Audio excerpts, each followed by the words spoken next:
Richard Boone's son says that the stories regarding his father's private life are true.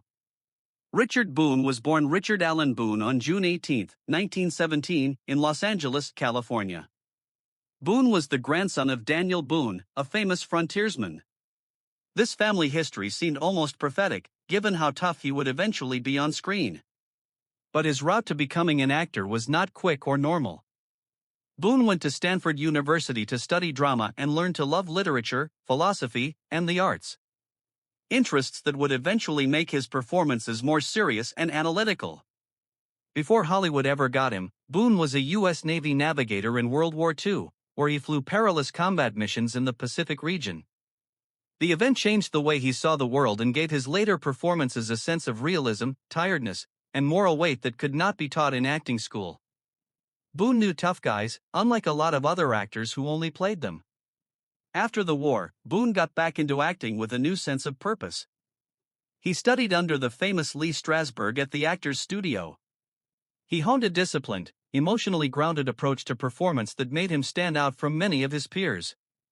He played a lot of different characters in movies and TV shows early in his career, usually as a villain, soldier, or tough authority figure. He was almost 6 feet tall and had a deep baritone voice that made him stand out even in little parts. The defining event of Boone's career came in 1957 when he was cast as Paladin in Have Gun Will Travel. Paladin was not like the simple gunslingers in old westerns. He was a refined and well-educated mercenary who cited Shakespeare, paid hefty prices, and followed his own code of ethics. Paladin was a philosopher and a gunfighter. He wore black and stayed at the fancy Carlton Hotel in San Francisco. He preferred reason to violence, yet he never backed down from it when justice called for it. Boone's performance made the show far more complex than other shows in its category. He wanted stories that were well written, moral dilemmas that were hard to solve, and smart dialogue. This often led to fights with network executives who thought the viewers didn't want depth. Have Gun Will Travel became one of the most highly acclaimed westerns of its time because of him. It was popular with both adults and children, and it showed how honest Boone was as an artist. After the show, Boone kept taking on tough roles that showed off his ability and dedication as an actor. He was in movies like Big Jake, 1971, with John Wayne, The Kremlin Letter, 1970, and The Tall T, 1957, where he played a dangerous bandit and showed how well he could be smart and scary without going overboard. He was just as good as a hero or a villain, and he often blurred the line between the two. In the 1970s, Boone became famous again on TV with Heck Ramsey, where he played a former gunfighter who became a detective with a forensic mind. Once again, bringing brains and evolution to a position in the genre. Boone turned what could have been a typical character into an intelligent, forward-thinking one, much like he did with Paladin. This shows how dedicated he was to playing guys who developed, questioned, and changed. In the last interesting chapter of his movie career, Richard Boone continued to show the depth, authority, and unmistakable presence that had made him one of Hollywood's most powerful actors. He acted in The Great Niagara in 1974 and Against a Crooked Sky in 1975. These roles helped him improve the tough, world-weary characters he played so well.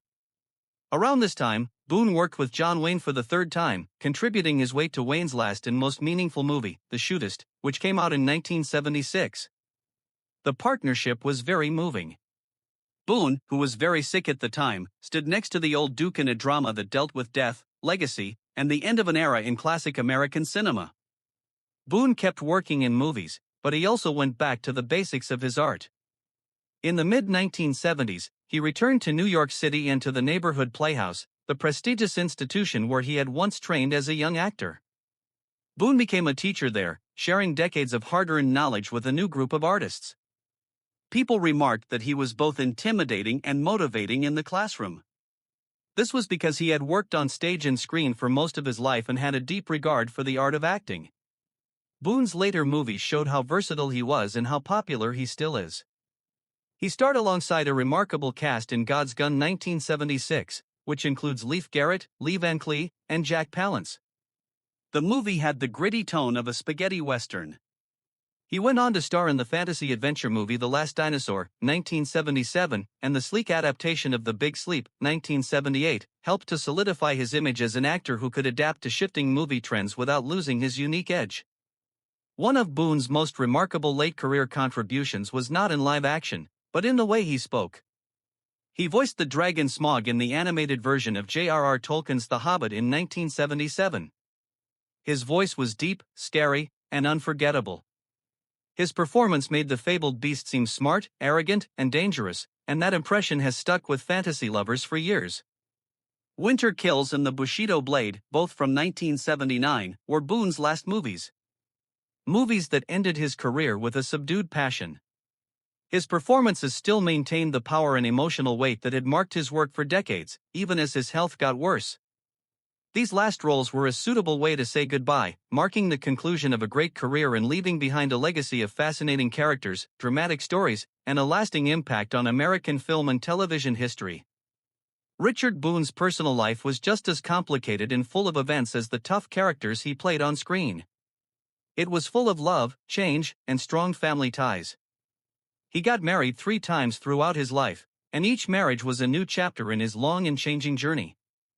Boone's first marriage to Jane Hopper started in 1937, while he was still a young man trying to figure out his place in the world. The marriage only lasted until 1940, yet it happened during his formative years. A time when ambition and doubt often went hand in hand. Boone fell in love with Mimi Kelly again about 10 years later. Boone and his wife were only married for a short period, from 1949 to 1950, but it was an important moment for him because he was improving his skills and getting closer to the career that would define him. These early marriages, which didn't last long, were part of the real-world tale behind the tough guy on screen. He was a man who was learning, maturing, and looking for stability in both his personal and professional life. Boone's life finally became stable in 1951 when he married Claire Mulloon, who would be his wife for the remainder of his life. Their marriage lasted for more than 30 years, until Boone died, and it was the center of his private life.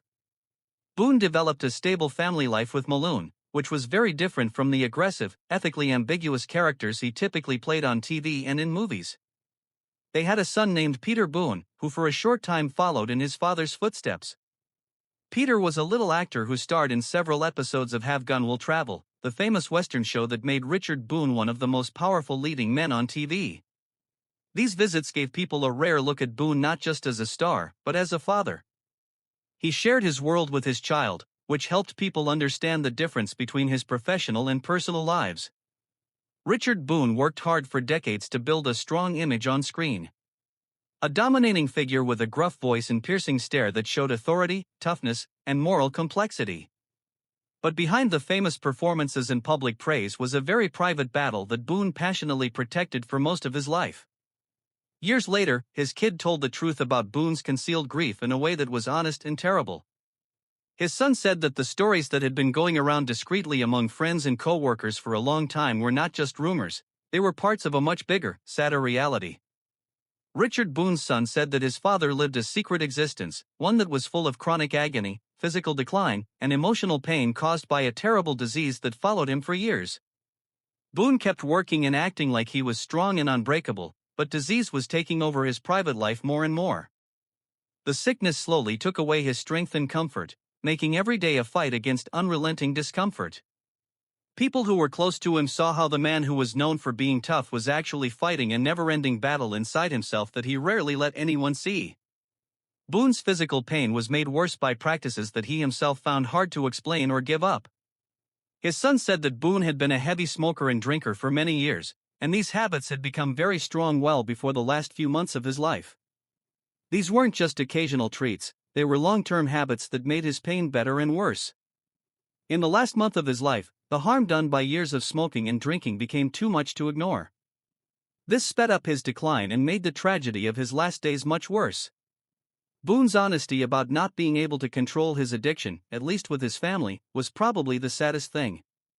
Boone told his son honestly that he was an alcoholic in a very raw moment, with no attempt to make it sound better or excuse it. He said, "I drank until my throat burned, and then I couldn't drink anymore."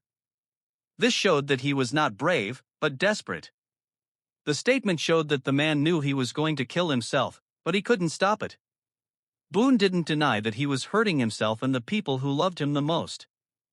"I know it's bad for me, but I can't help myself," Boone said, his remarks showing how clearly he understood his situation. Even with the help of my loved ones, I shouldn't be doing it. These comments show how hard he is fighting, not just with booze, but also with the feeling of being shattered inside that addiction often brings. Even though his family was worried, asked him to stop, and supported him, Boone felt stuck in a loop that he couldn't totally escape or fully give up on. Richard Boone is not only a famous actor, he is also a deeply human figure, with flaws, grief, and a searing honesty that comes out when he is vulnerable. There is no scandal in his story, only silent grief. A man who was loved by millions and who hid a lot of pain. By learning about Boone's private life, people are encouraged to look behind the legend and see the toll that sickness and addiction took on him at a time when these issues were rarely talked about. Richard Boone's last chapter was defined by calm dignity, physical pain, and a feeling of closure that showed how complicated his life was both on and off the screen. He died at the age of 63 on January 10, 1981, at his home in St. Augustine, Florida. This was the end of the life of one of television's most powerful and smart leading men. Boone had been fighting throat cancer for a long time before he died. This was especially hard for an actor whose voice was one of his strongest tools. Boone's deep, resonant, and authoritative voice was a big part of his on-screen image, especially in Have Gun, Will Travel, where his measured speech and philosophical monologues raised the Western genre above just gunplay. The disease slowly took away that identifying quality, making communication itself a painful and tiring task. The loss was very personal and emotionally painful for a man who had once easily and confidently run soundstages. Many people thought that Boone's cancer got worse because he had been smoking a lot of cigarettes for years, which was normal in Hollywood at the time and something he never publicly denied. Boone's own lifestyle and the atmosphere of the industry included smoking, which was often mixed with long workdays, stress, and drinking with friends. As his health got worse, the effects of those years became impossible to ignore. The ailment kept getting worse, and even with medical care, Boone's health got worse, leading to major problems that eventually killed him. Boone chose to stay at home instead of going to the hospital in his last months. He spent his last days in the relative peace and quiet of St. Augustine, a historic seaside community far from Hollywood. Florida gave him a quieter life where he could think about his family, his business, and his life without the constant distractions of the entertainment industry. People who knew him subsequently said he was physically frail but still cognitively alert, thoughtful, and well aware that his time was running out.